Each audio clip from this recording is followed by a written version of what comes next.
I overheard my fiance tell her friend that her ex will always be the love of her life. Am I cooked?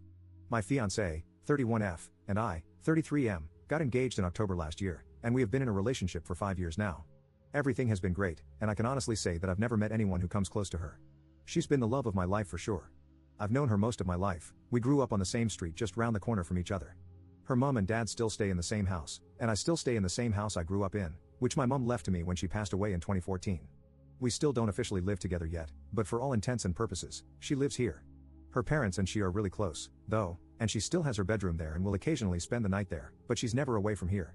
Anyway, this morning, I decided to take a walk down to the shops to buy some things, and as I was about halfway there, I realized I had forgotten my face mask. Masks are mandatory here in shops since July 10th. So, I had to walk back and get mine. When I walked in the door to grab the mask from the kitchen table, I heard her speaking loudly to someone on the phone in the living room. She said, "Yeah, but David will always be the love of my life." David is her ex-boyfriend. I don't know a great deal about him, but I know they were in a relationship for 2 years, and it ended a year before we started dating.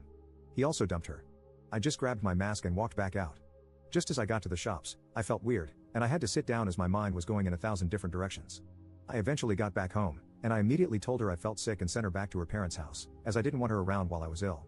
I'm lying in my bed now, wondering what to do, to be honest. I know she didn't do anything wrong. It's not like she cheated on me or intentionally went out of her way to hurt me, but what's heard can't be unheard. She basically said that the person she's agreed to marry doesn't match up to an ex she hasn't been with for 6 years. The fact she said he will always be the love of her life also means that it's a void game. Her heart's already been taken, and there's nothing I could ever do to change that. Also, what would happen if he did come back into her life? You can't turn down the love of your life when they come calling, and I'd be dumped quicker than yesterday's leftovers. So what do I do? Tell her I was eavesdropping on her and heard her say that? Just end the relationship for a completely vague reason? Swallow my pride and pretend I didn't hear it? Everything has been wonderful, but there's no way on this earth I want to be someone's second choice, especially when her ex is the one on her mind that she obviously would be with if she could. I'm thinking about just saying it's not working between us. Update 1. I was going to update sooner, but I've spent the last 3.5 days drinking my feelings away, so my apologies.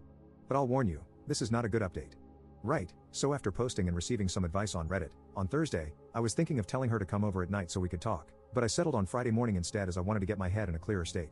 She still thought I was ill, so I needed a bit of time to think through what I was going to say. So she comes around on Friday morning, about 8 a.m., with rolls and tuna mayo crunch her mom had made for me along with grapes, sweets, and juice and stuff. I think she could see right away that something was wrong as I must have looked stony-faced, and you could cut the atmosphere with a knife. Anyways, I said to her that I wasn't really sick, and that yesterday as I was going to the shops, I forgot my mask, had to come back to retrieve it, and when I got in to get it, I heard her talking in the other room about David. Her face went completely pale, and she started welling up, so I instinctively stopped talking and just stared at her. She then runs into the toilet, locks the door, and starts hysterically crying, and alarm bells are going off all over the place in my head. Her reaction made me think she didn't know what I heard, so she must have said some other stuff about him as well. I knocked on the door and told her that if she had any aspirations of saving this relationship, she had better tell me everything right now. 30 minutes or so went by, and she finally came out, dabbing her face with a tissue, and told me David got back in touch with her 4 or 5 months ago, and she had been sleeping with him once or twice a week since. I mentioned in my previous post that she will occasionally go and stay with her parents, usually about once a week, sometimes twice, sometimes none.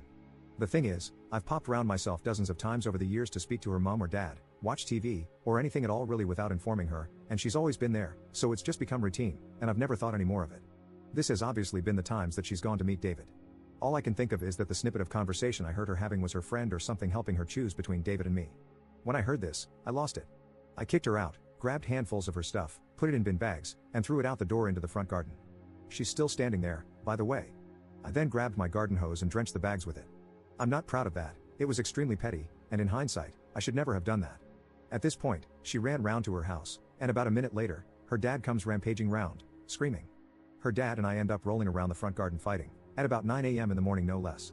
Police showed up, and half the street was out because of the commotion. Afterward, I blocked her on everything and went to my friend's house where 3 of us spent the weekend and Monday drinking. When I got back to the house this morning, I noticed she had been back in the house at some point. She had made the beds, done the washing, and ironed. I have no idea why she did this.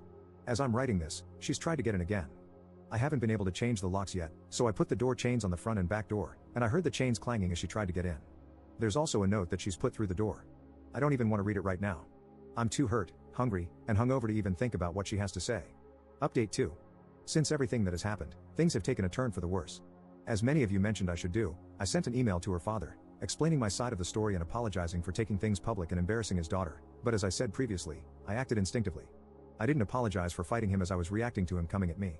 He basically told me to screw off and accused me of biting his ear for some reason. So that's what was stuck in my teeth. I joke, of course, if you don't laugh, you'll cry. About a week ago, I went outside to find my car keyed right down from the passenger side wing mirror round to the boot.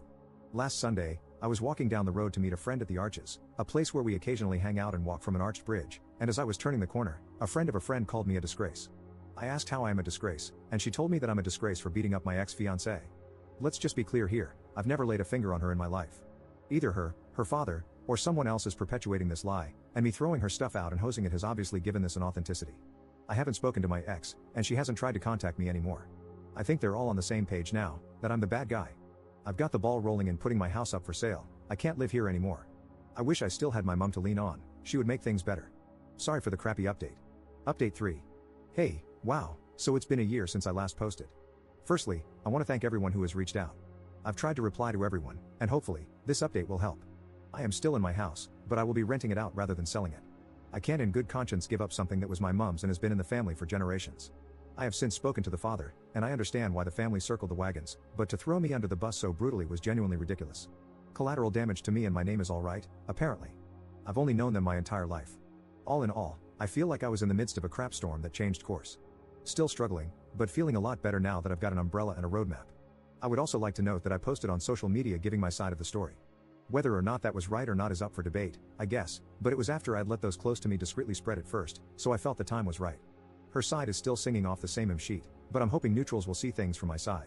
My close pals have been incredible throughout all this, but that's why they're close pals, I guess. Anyways, cheers. Edit. Well, it's been over a year again, and I have since moved out of my house and am now renting it to a nice older couple, so I thought I would update. I'm doing great, and I've even got myself a girlfriend. Wish me luck. What I've learned. Life came at me fast, but I stood strong, and for the first time in a long time, I'm looking forward to the future. We only get one life, right? Screw spending it with someone who would treat me like trash.